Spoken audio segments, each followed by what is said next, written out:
Michel Robert-Chambillo, bonjour. Bonjour. Vous êtes directeur général du CNED depuis maintenant pratiquement un an. Le CNED est une vieille maison et on va parler de nouvelles orientations, parce qu'en fait, face à l'avenir, il y a beaucoup de choses à faire. Tout d'abord, rappelons un peu les valeurs du CNED. Qu'est-ce que le CNED? Alors, le CNED, vous l'avez dit, c'est une vieille maison, mais c'est une vieille maison avec un dynamisme assez étonnant. Mais il me semblait, en tout cas à mon arrivée, qu'il y avait un manque important, c'était de savoir pourquoi on était là et qu'est-ce qu'on faisait tous ensemble. Et il y a eu un travail de fond qui a été fait dans les quelques premiers mois de mon arrivée sur la question du sens. Sens dans deux dimensions, à la fois le sens en termes de signification et le sens en termes de direction. Le sens en termes de signification, ça a été un travail fort sur les valeurs du CNED. Et puis la direction, c'est le travail qui est fait en ce moment sur le contrat d'objectifs et de performance qui définit en fait les axes stratégiques sur lesquels on s'engage auprès du ministère pour les 3 à 4 années qui viennent. Alors le CNED sert à quoi dans l'écosystème lié à l'éducation et à la formation en France? On sait que c'est quand même plus de 2000 personnes qui travaillent pour le CNED. En gros, quelle est la chaîne de valeur du Alors traditionnellement, le CNED, c'est un établissement, c'est un organisme de formation, c'est le plus important organisme de formation à distance en Europe aujourd'hui. Traditionnellement, sa mission, c'est de s'adresser au public empêché de la scolarité obligatoire. Donc ce sont les enfants qui sont en situation de handicap, les enfants qui sont à distance de l'école, les enfants qui font des cursus d'exception tels que sportifs de haut niveau, artistes, etc. Et progressivement, le CNED est allé beaucoup plus loin puisqu'il travaille à la fois sur un public qui va de la moyenne section, grande section maternelle jusqu'au BTS, CAP, préparation compo, etc. Aujourd'hui, c'est 600 formations au CNED. Donc c'est un portefeuille qui est très très vaste. C'est un portefeuille qui méritera sans doute d'être retravaillé plus en termes de stratégie qu'en termes d'opportunités, ce qui a toujours été le cas jusqu'à présent. Et donc le CNED, c'est un organisme qui permet à chacun, quelle que soit sa situation personnelle, professionnelle, sociale, d'accéder à une formation. Donc c'est vraiment son ADN et on voit bien aujourd'hui que cet ADN qui est confié par le décret qui l'institue, et depuis 1939, ces missions sont en train de bouger, et notamment alors que nous étions essentiellement sur de la formation à distance, depuis plusieurs années, on est de plus en plus sur des formations en hybridation, en appui aux établissements physiques. Et ça, je crois que c'est un point sur lequel on pourra revenir si vous le souhaitez, parce que je crois que le CNED a pris vraiment sa part dans la stratégie numérique du ministère, avec une véritable offre aujourd'hui qui est reconnue par tous. Effectivement, le CNED, ce n'est pas que de la formation via des canaux numériques, parce qu'on connaît l'offre pléthorique du CNED. Vous vous orientez sur des axes stratégiques dans le futur qui tendent à resserrer un peu le niveau d'intervention sur les axes dont on vient de parler. Je pense que d'abord, il faut que l'offre soit plus lisible. Aujourd'hui, quand on me dit voilà, quelle est l'offre du CNED, je peux y passer 2 heures. Je crois qu'aujourd'hui, il faut qu'on soit plus sur des segments. Aujourd'hui, il y a un enjeu fort sur la formation professionnelle continue avec l'évolution de la formation professionnelle. Est-ce que le CNED doit se positionner là? On y est déjà. Je pense qu'il y a un vrai enjeu fort sur la formation professionnelle continue. On est sur l'international. Qu'est-ce qu'on fait à l'international? Est-ce qu'on se limite au champ entre guillemets de la scolarité obligatoire ou du scolaire, ou est-ce qu'on va sur la question de la francophonie? Sur les universités, aujourd'hui on fait des formations avec les universités, des formations à distance. Est-ce qu'on va plus loin? Est-ce qu'on se positionne sur, par exemple, les dispositifs d'appui pour éviter le décrochage en première année de licence?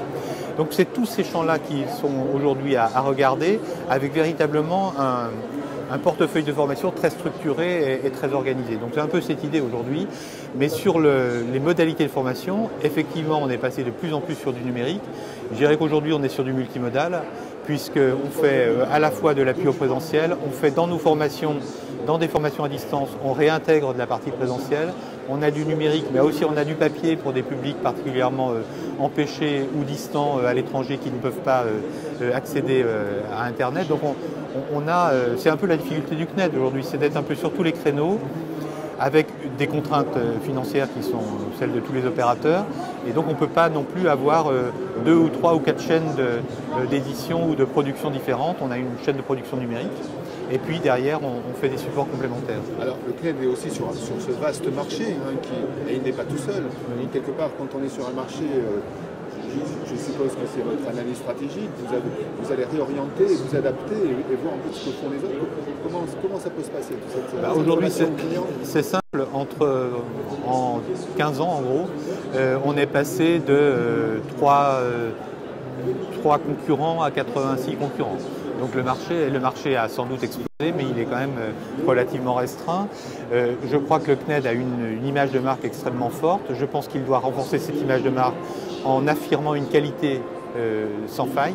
C'est la raison pour laquelle je viens de remettre en place une direction qualité au CNED qui va suivre toute la chaîne de qualité du CNED et avec une orientation utilisateur extrêmement forte.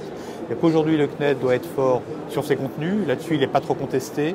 Il doit être fort sur ses interfaces, et notamment ces interfaces numériques, parce que là on a beaucoup de progrès à faire, notamment dans une démarche usagée. On est encore très loin des usages sociaux de nos utilisateurs. Et puis il doit travailler effectivement en intégrant l'expérience utilisateur à toute sa démarche. Alors c'est à la fois sur la partie, je dirais, conception des formations, diffusion, etc. C'est aussi sur toute la partie relation aux clients, puisqu'on a aussi des clients, nos utilisateurs peuvent être des clients, et là il y a un travail de fond sur ce qu'on appelle aujourd'hui univers digital dans la relation client-fournisseur qu'est le CNED. Alors, on a vu comment vous étiez imbriqué avec la stratégie du ministère de l'Éducation nationale. On voit qu'effectivement vous êtes sur un marché, que vous adaptez. On disait que c'est une vieille maison qui a 2200 collaborateurs. Et donc j'imagine que tout ça, pour mettre en branle cette nouvelle stratégie, il faut adapter l'établissement à cette stratégie. Et d'autant plus que vous avez des contraintes financières aussi à évoquer.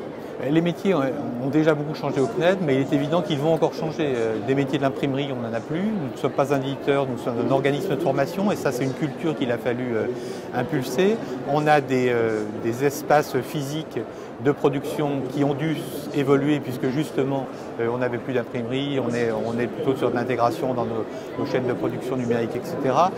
Il y a une volonté forte d'adapter l'établissement.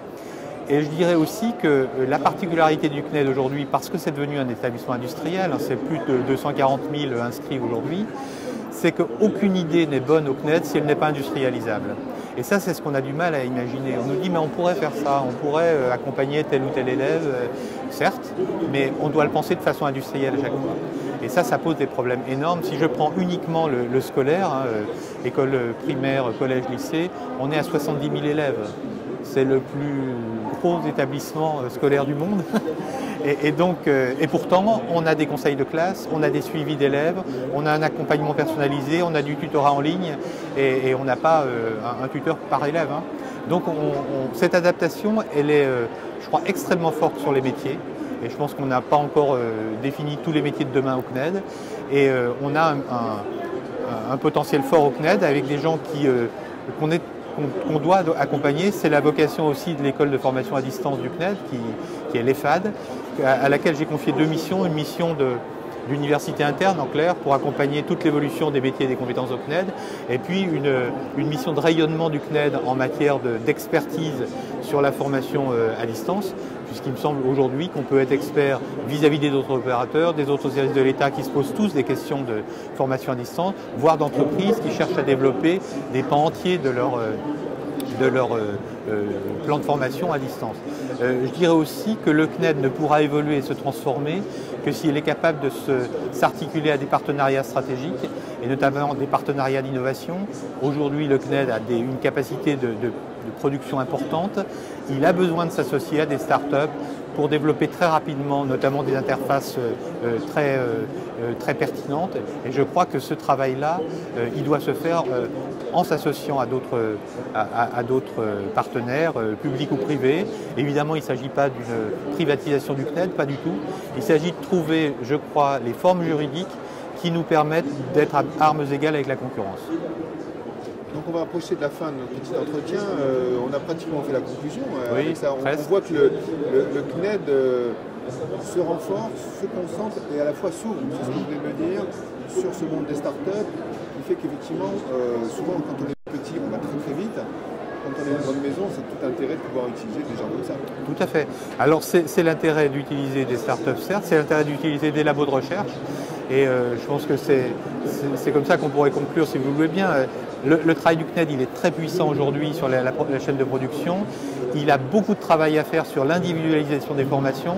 Et ce que j'ai l'habitude de dire à mes collaborateurs, ça les fait un peu sourire, c'est comment industrialiser la personnalisation. Et ça, c'est un enjeu considérable au CNED. J'ai pour le scolaire 70 000 élèves. Comment je peux à un moment donné pousser des parcours individuels chacun d'entre eux?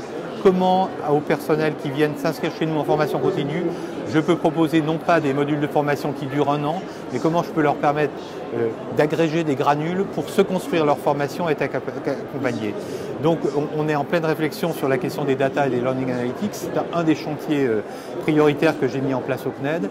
C'est comment on utilise les données toujours dans une dimension d'amélioration de l'apprentissage, donc avec un cadre éthique extrêmement rigoureux. Je crois que c'est indispensable pour travailler ces données-là. Mais c'est comment réintégrer ou intégrer nos tuteurs dans l'accompagnement des élèves avec des learning analytics. Ce n'est pas automatiser l'ensemble des processus pour se passer des tuteurs. Ce n'est pas du tout l'enjeu. Donc on a déjà des expériences assez intéressantes dont je parlerai prochainement à une table ronde. Je crois qu'on est relativement en avance, paradoxalement, sur ces questions de learning analytics. Aujourd'hui, on est plus sur des données descriptives. On aimerait que ces données, à terme, permettent de faire de la prescription individuelle. Alors évidemment, il y aura une part d'automatisation, mais je pense que c'est le seul moyen pour nous d'arriver à avoir des formations individuelles et personnelles. Et on y reviendra avec vous prochainement. Merci. Merci à vous.